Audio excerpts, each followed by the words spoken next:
కాసేపట్లో 4వ రోజు తెలంగాణ అసెంబ్లీ శీతాకాల సమావేశాలు ప్రారంభం కానున్నాయి. ఆటో డ్రైవర్ల ఆత్మహత్యలు, వారికి ఇచ్చిన హామీల అమలులో ప్రభుత్వ వైఫల్యంపై బీఆర్ఎస్ పార్టీ అసెంబ్లీలో వాయిదా తీర్మానం ఇచ్చింది. ఆటో డ్రైవర్లపై ప్రభుత్వ తీరును నిరసిస్తూ బీఆర్ఎస్ ఎమ్మెల్యేలు ఓల్డ్ ఎమ్మెల్యే క్వార్టర్స్ నుంచి ఆటోల్లో అసెంబ్లీకి బయలుదేరి వెళ్లనున్నారు. ప్రభుత్వం ముందు చూపులేని విధానాల వల్ల రాష్ట్రంలో ఆటో డ్రైవర్లు ఉపాధి అవకాశాలు కోల్పోయి ఆత్మహత్యలు చేసుకున్నారని బీఆర్ఎస్ నేతలు మండిపడ్డారు. ప్రభుత్వం ఇచ్చిన హామీ ప్రకారం ఆటో డ్రైవర్లకు 12,000 ఆర్థిక సహాయం అందించాలని, ఆటో డ్రైవర్ల సంక్షేమ బోర్డు ఏర్పాటు చేయాలని కోరుతూ అసెంబ్లీలో చర్చించాలని బీఆర్ఎస్ వాయిదా తీర్మానం ఇచ్చింది.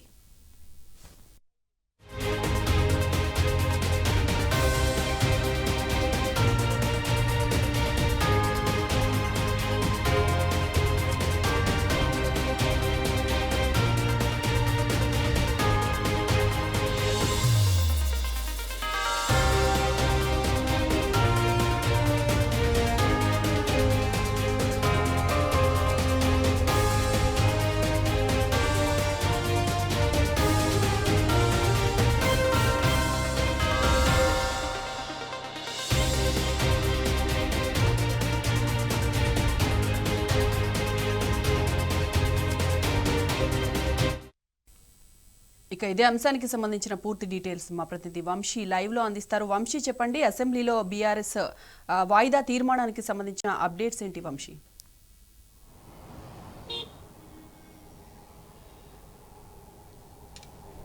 ఆటో డ్రైవర్ల సమస్యలు పరిష్కరించాలని కోరుతూ బీఆర్ఎస్ పార్టీ ఈరోజు అసెంబ్లీలో వాయిదా తీర్మానాన్ని ఇవ్వడం జరిగింది.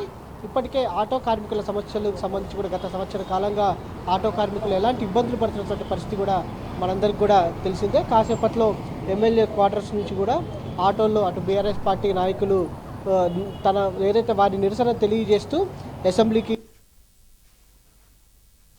భారీగా పోలీసులు మోహరించినటువంటి పరిస్థితి కూడా మనకు కనిపిస్తూ ఉంది. ప్రధానంగా ఏదైతే కాంగ్రెస్ ప్రభుత్వం వచ్చినప్పటి నుంచి కూడా అటు ఆటో కార్మికులు రోడ్డును పడ్డటువంటి విషయం మనందరికీ కూడా తెలిసిందే. ప్రధానంగా ఎన్నికలకు ముందు ఆటో కార్మికులకు 12,000 అటు ఆర్థిక సహాయం అందిస్తామని, దాంతోపాటుగా సంక్షేమ బోర్డుని ఏర్పాటు చేస్తామని కాంగ్రెస్ పార్టీ హామీ ఇచ్చినటువంటి విషయం కూడా మనందరికీ కూడా తెలిసిందే.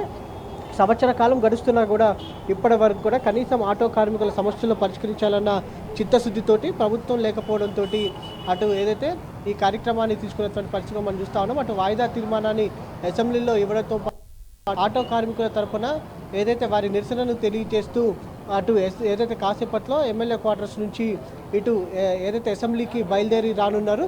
ప్రధానంగా మనం ఒక్కసారి అసెంబ్లీ పరిసర ప్రాంతాలు కూడా చూడొచ్చు. బీఆర్ఎస్ పార్టీ నాయకులు ఆటోలో రానున్నటువంటి నేపథ్యంలో భారీగా ఎన్నడూ లేని విధంగా, గతంలో కూడా ఎన్నడూ లేని విధంగా భారీ పోలీస్ బందోబస్తుని ఇక్కడ ఏర్పాటు చేసేటటువంటి పరిస్థితి కూడా మనకు కనిపిస్తూ ఉంది. గత కొద్ది రోజుల నుంచి కూడా మనం చూస్తే గత సంవత్సరం కాలం నుంచి అటు ఆటో కార్మికులు ఆత్మహత్యలు చేసుకున్నటువంటి పరిస్థితిగా మనం చూస్తూ ఉన్నాము. వారి జీవనోపాధి కోల్పోయినటువంటి పరిస్థితి కూడా మనందరికీ కూడా తెలిసిందే.